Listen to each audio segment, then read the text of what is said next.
You know the name, Airbnb. It's not just a company, it's a verb. It's the behemoth that completely changed how we think about travel. But the real story here, the one we're going to tear down today, is how it went from 3 air mattresses on a living room floor to a global powerhouse that's now facing a massive worldwide crisis. So let's get into it. We're going to dissect how they literally engineered trust, blew up an entire industry, and why they're now being forced to completely reinvent themselves just to survive. But here's the big question, the one that hangs over everything. What if the very thing that made Airbnb so huge, its incredible ability to turn any spare room into a hotel room with basically zero friction, is also its fatal flaw? What if its superpower is also its kryptonite? That's the core tension we're going to unpack. To really get what's happening now, we've got to rewind, way back. Before the billions, before the IPO, there were just a couple of designers in San Francisco who couldn't make rent. And trust me, this is not one of those grand visionary startup stories. This is a story about pure desperation, hustle, and, well, breakfast cereal. Man, their early days were just brutal. It all kicked off in 2007 with a pretty clever hack. A big design conference sold out all the hotels, so they threw up a quick website offering air mattresses in their apartment. But after that first little spark, nothing.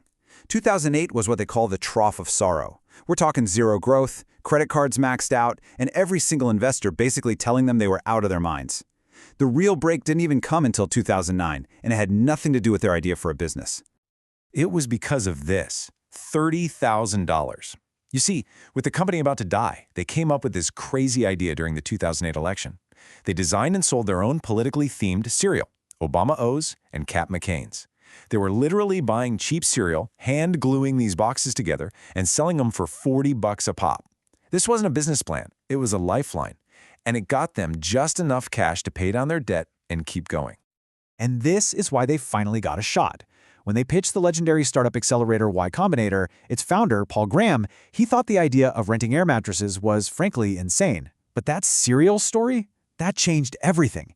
He saw founders who were like cockroaches. They just would not die. He wasn't betting on the idea, he was betting on their absolute grit and their insane creative hustle. So, once they got into Y Combinator, Paul Graham gave them a piece of advice that went against basically everything you hear in Silicon Valley. He told them, do things that don't scale. Forget coding in your apartment in San Francisco, get on a plane, go meet your actual users, and make their experience perfect, even if you have to do it all by hand. And you know what? They actually did it. They flew out to New York, which was their biggest market, and they realized a huge problem. The photos of the apartments were terrible. So in the most unscalable move ever, they rented a nice camera and literally went door to door taking professional photos of their host places themselves. The result? It was immediate. It was explosive. Weekly revenue in New York just doubled. That wasn't an accident. It was the proof that the human touch was their secret weapon for growth. That whole New York trip was a huge light bulb moment. They realized their biggest hurdle wasn't a logistics problem, it was a trust problem. I mean, think about it. How do you convince millions of people to ignore the stranger danger that's been drilled into us since we were kids? Their solution became the very core of their product. They realized they had to actually engineer trust from the ground up. And they did it by building what you can call the trust stack.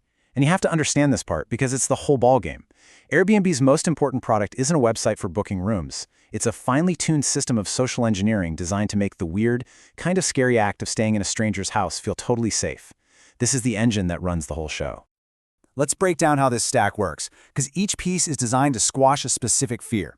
First up, verified profiles. It gets rid of the scary anonymity. Now there's a face and a story.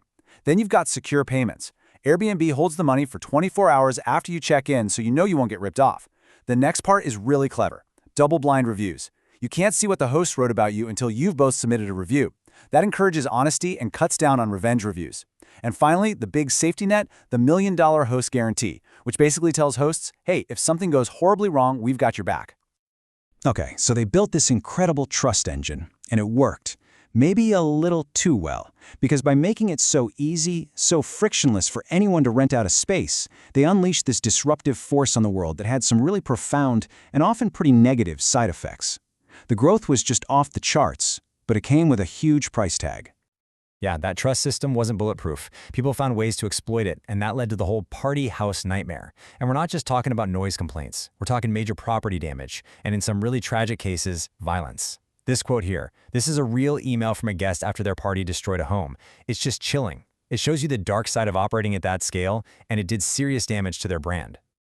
So, the party houses were a fire they had to fight internally, but that just poured gasoline on a much bigger external fire. As more and more pros started buying up apartments just to use them as full-time Airbnbs, it started to mess with local housing markets, the so-called Airbnb effect. That sparked outrage, and it led directly to the second and much bigger threat, a full-on war with city governments all over the globe.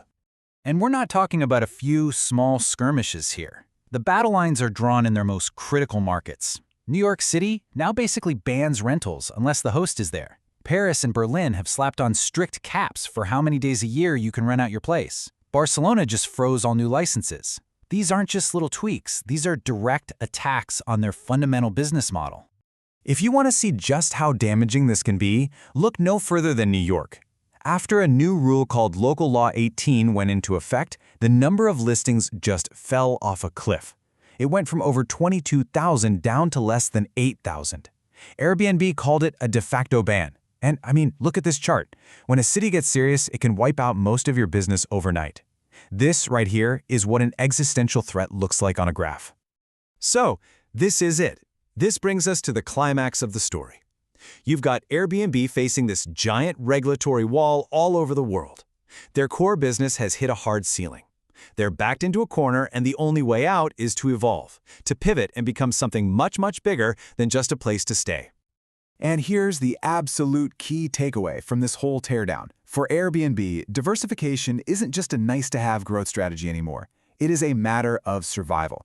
The constant legal battles mean they simply cannot bet their entire future on short-term rentals. They have to build new businesses that aren't so vulnerable to these city housing laws. They have to go from being a marketplace to being a full-blown ecosystem. This really lays out the whole shift. Think about it. Airbnb 1.0 was simple, elegant, revolutionary, a marketplace connecting two sides. But Airbnb 2.0 is a totally different beast. It's a much more complex, integrated platform. By adding things like experiences and other services, they're not just tacking on new features. They're trying to own your entire trip, creating a business that's way less dependent on that one endangered product. So what are these new engines? Well, they're making three big bets. First is Airbnb for Work, which is all about tapping into the huge remote work trend with longer-term stays. Next up is experiences, things like cooking classes or local tours. That's getting a massive relaunch to finally make it a real moneymaker. And then there's the wildest one, services. They're trying to become an everything app where you can book a private chef or a personal trainer right alongside your stay. And hey, we're already seeing proof that this pivot might actually work. Just look at their traction in the business travel space. Their slice of that pie has jumped from 28% to 44% in just a few years. That shows there's a real demand for what they're offering in a market that's way less affected by all the tourism regulations.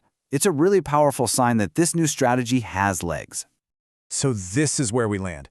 We've got the scrappy startup that literally survived on cereal, built an engine of trust that changed the world, but then found that its own incredible success created a backlash that now threatens its very core. This pivot to a whole ecosystem isn't a choice. It's what they have to do. Which leaves us with the big question.